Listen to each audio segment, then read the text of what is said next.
Votre financement prend quelle forme? Vous achetez des terres, vous devenez propriétaire d'exploitation agricole, ou vous prêtez, mais à ce moment-là, il y a le crédit agricole qui est en parallèle.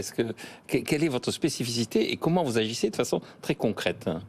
Alors, l'achat de terre est un sujet intéressant auquel on réfléchit par ailleurs d'ailleurs. Mais non, là, notre objectif est que l'outil reste à la main des agriculteurs. Notre objectif est vraiment pas d'acheter les exploitations du tout. Et d'ailleurs, on n'investit pas dans les exploitations. On investit vraiment dans les projets en minoritaire et aux côtés, bien souvent, des banques. Mais c'est des montants qui sont aujourd'hui assez importants. Et les banques nous appellent assez régulièrement pour les tours, et nous on appelle les banques aussi. Enfin, donc c'est du quasi fonds propre. On va parler concrètement des projets, des premiers projets qui sortent de ce fonds. Il y en a un effectivement qui va servir au développement d'un élevage d'insectes. Parlez-nous de ce projet. Alors Inverse, oui, c'est une entreprise auvergnate qui développe une filière de production de protéines d'insectes, qui sont des vers de farine, comme alternative de protéines pour l'alimentation animale.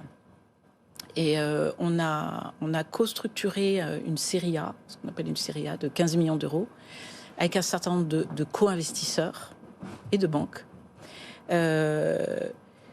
pour permettre de déployer assez significativement les moyens de production de Inverse, qui repose sur un modèle qui est circulaire et qui a la particularité par rapport à d'autres projets dans les protéines d'insectes d'être très décentralisé.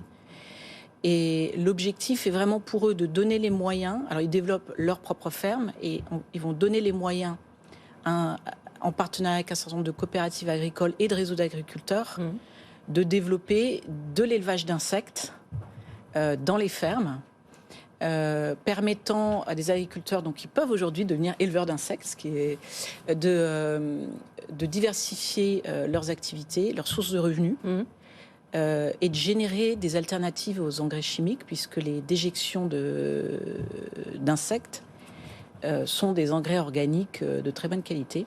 Donc c'est un modèle très circulaire qui je pense, qui va se développer très bien, parce qu'il